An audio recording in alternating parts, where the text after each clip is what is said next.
Hello, everyone, and today I would like to talk very quickly about the difference between the Red Book and the Blue Book because I feel like it is a very important one to understand, especially if you want to get into coin arbitrage or investing. Now, I personally have done both arbitrage and investing, and the Blue Book and the Red Book are crucial to understand if you do want to get into those markets, especially when you're starting out. So, the main difference between the Red Book and the Blue Book is that the Red Book is meant much more for consumers, and the Blue Book is meant much more for dealers. So you can see in the 2019 copy, if we look at a Morgan dollar and some prices here, you'll see that at the 1878 Carson City, it'll show you that the very fine 20 grade has a price of $120, the extra fine 40 has $140, the about uncirculated 50 has $180, and so on, so on. Now, if we look at the same page in the Blue Book, we'll see that the 1878 Carson City Morgan has a very fine price of $80, an extra fine price of $90, about uncirculated price of $120, and so on and so on. So as you can see, in general, the prices in the Blue Book are always lower than the prices in the Red Book. So basically, if you are doing coin arbitrage, you will want to aim towards these prices, if not lower. In general, the prices in the newest Blue Book are what a dealer would be, in many cases, willing to pay for a coin. So you always want to obviously aim for the lowest price possible, and the Blue Book will give you the best sort of gauge about what a coin will be valued at. In the Blue Book, the very fine 20 example of the Morgan was worth 80, and in the Red Book, it says it's worth 120. So these are going to be higher retail prices. Now, if you are performing arbitrage, these are, of course, the prices that you will want to sell at. Now, note that you will not always be able to sell at these prices as they are fairly high, especially if you're trying to sell locally on a service like Craigslist or OfferUp. Now, the way that you figure out what the coins are selling for in your market is realistically just going out there and trying to sell them yourself.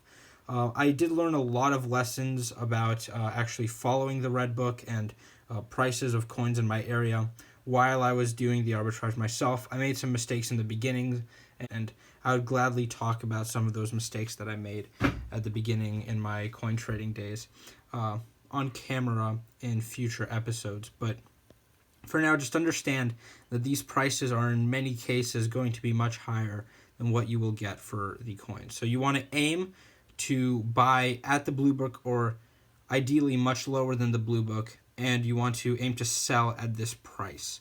So you could set this as your asking price and then be willing to negotiate lower.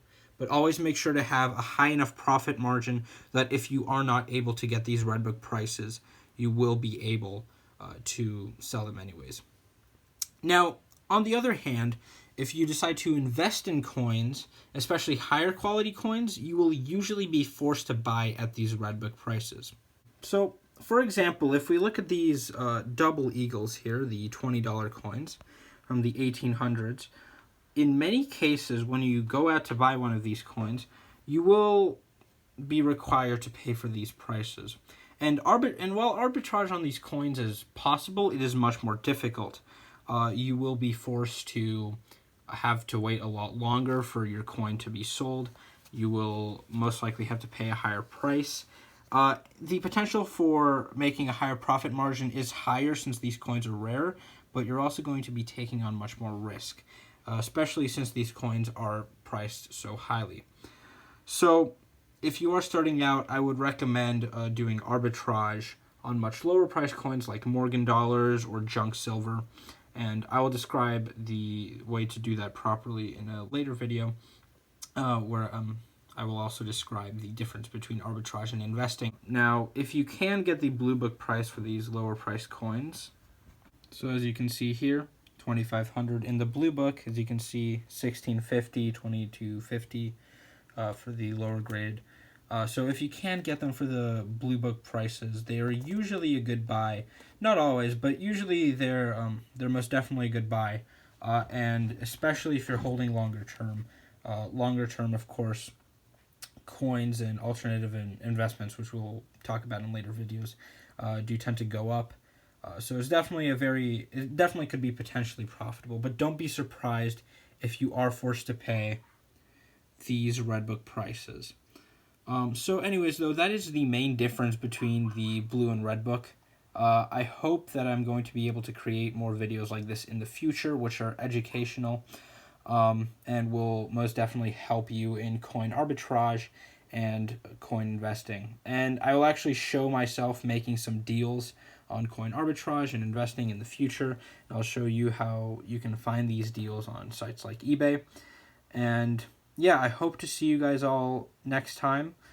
This is, of course, a new channel, so I would really like it if you subscribed and shared it with your friends. And thank you very much for watching.